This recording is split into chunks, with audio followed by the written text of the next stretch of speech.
দেখছি নতুন নতুন নেতার আবির্ভাব হয়েছে, তারা দলীয় কার্যালয়ে বসে বড় বড় ভাষণ দিচ্ছে। তাদেরকে বলবো তোমাদের ব্যাকগ্রাউন্ডগুলো একটু তুলে ধরার চেষ্টা করবে।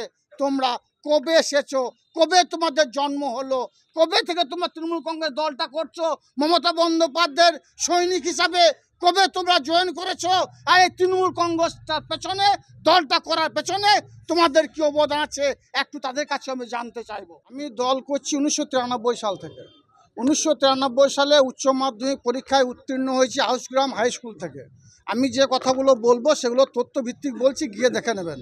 এবং নানুর থানা সংলগ্ন এরিয়ায় যেসব থানাগুলো আছে, মঙ্গলকোট বলুন, আপনি কেতুগ্রাম বলুন, বোলপুর বলুন, লাভপুর বলুন, বিভিন্ন থানায় 1993 সাল থেকে কেস হিস্ট্রিগুলো ঘাঁটবেন, দেখতে পাবেন প্রত্যেকটি থানাতে আমার নামে একের পর এক মিথ্যা মামলার অভিযোগ সাজানো হয়েছিল।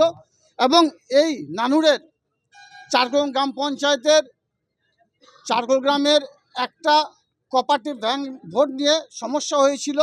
সেই ভোটে একটু ঝামেলা হয়েছিল নিজেদের মধ্যে, এবং তখন আমাকে আসামি করা হয়েছিল, আমার পরিবারের 4 জন সহ আরও 16 জনকে। সেটা 1994 সালে।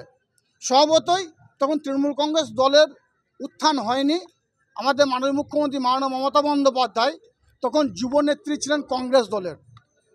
তখন থেকেই আমি দক্ষিণপন্থী ঘরানা যেহেতু জন্ম আমার, এবং তখন থেকেই রাজনীতির সঙ্গে আমি যুক্ত, তার উদাহরণ হিসাবে এই কথাটা আমি বললাম আজকে, যে আমি নবাগত নই, আমি নূতন নই।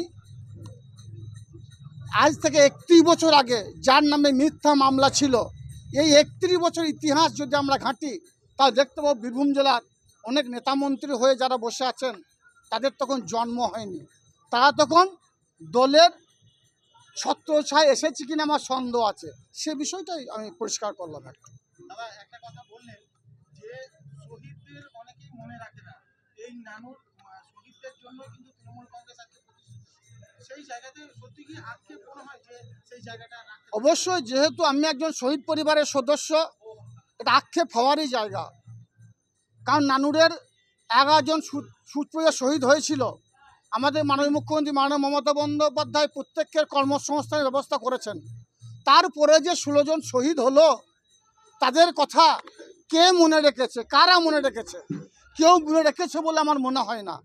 সেই শহীদ পরিবার যাদের অবদানে, যাদের রক্তপিচ্ছিল পথ অতিক্রম করে এই নানুর বিধানসভা পরিবর্তন হয়েছে, তাদের স্ত্রীরা, তাদের ছেলে মেয়েরা খেতে পাচ্ছে কি পাচ্ছে না, কেউ দেখে বলে আমার মনে হয় না। তাদের পরিবারগুলো কি অবস্থায় আছে। আজ অনেকে বলছে আমি অত বড় নেতা, অনেক বড় নেতা, কিন্তু তারা তাদের খোঁজ রাখে বলে আমার মনে হয় না, কিন্তু রাখা উচিত। আমি প্রত্যেকটি পরিবারের পাশে যাই। আজকে সোনা চৌধুরী, যার জন্যে নানুর বিধানসভা তৃণমূল কংগ্রেসের ইতিহাসের একটা অধ্যায়ের সমাপ্তি হয়েছিল, যখন তাকে নিষ্ঠুরভাবে নির্মমভাবে হত্যা করা হয়েছিল, তার সহকর্মী ভরত মাঝি আমাদের পাশে দাঁড়িয়ে আছেন, তার জন্য কবর খুঁড়া হয়েছিল। কিন্তু সেই ভরত মাঝিকে কজন মনে রাখে? কিন্তু আমি একথা বলবো, নানুর বিধানসভা মানুষ ভরত মাঝিকে সম্মান দিয়েছে, তাকে থুপসা গ্রাম পঞ্চায়েতে প্রদান করেছে। এইভাবে অনেক শহীদদের সম্মান দেওয়া হয়েছে। এখন অনেক আছে যারা সম্মান পায়নি, এখন অনেক আছে যাদের আক্ষেপ আছে, তাদের পরিবারের পাশে কেউ আসে না, তাদের কেউ জিজ্ঞাসা করে না। যদিও নানুর বিধানসভার যারা মামাটি মানুষের সৈনিক আছে, আমরা সকলে সেই পরিবারগুলো পাশে যাই। যেদিন তাদেরকে শহীদ করা হয়েছিল, যেদিন তাদেরকে নিষ্ঠুর নির্মমভাবে হত্যা করা হয়েছিল, যেমন আজকে এসেছি সেইভাবেই সেই পরিবারগুলো পাশে আমরা যাই। আমার আক্ষেপের বিষয় একটা, আমিও শহীদ পরিবারের সদস্য, আমারও বাবাকে খুন করা হয়েছে, আমার 2 দাদাকে খুন করা হয়েছে, কিন্তু অনেক জেলার বড় বড় নেতা আছে, তারা নিজেদেরকে বড় বড় নেতা বলে দাবি করে, তারা বলেন নানুরে এই করেছি ওই করেছি।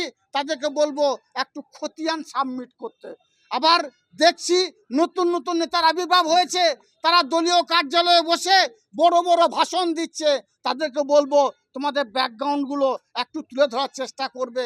তোমরা কবে এসেছো, কবে তোমাদের জন্ম হলো, কবে থেকে তোমরা তৃণমূল কংগ্রেস দলটা করছো, মমতা বন্দ্যোপাধ্যায়ের সৈনিক হিসাবে কবে তোমরা জয়েন করেছো, আর এই তৃণমূল কংগ্রেসটার পেছনে, দলটা করার পেছনে তোমাদের কি অবদান আছে একটু তাদের কাছে আমি জানতে চাই।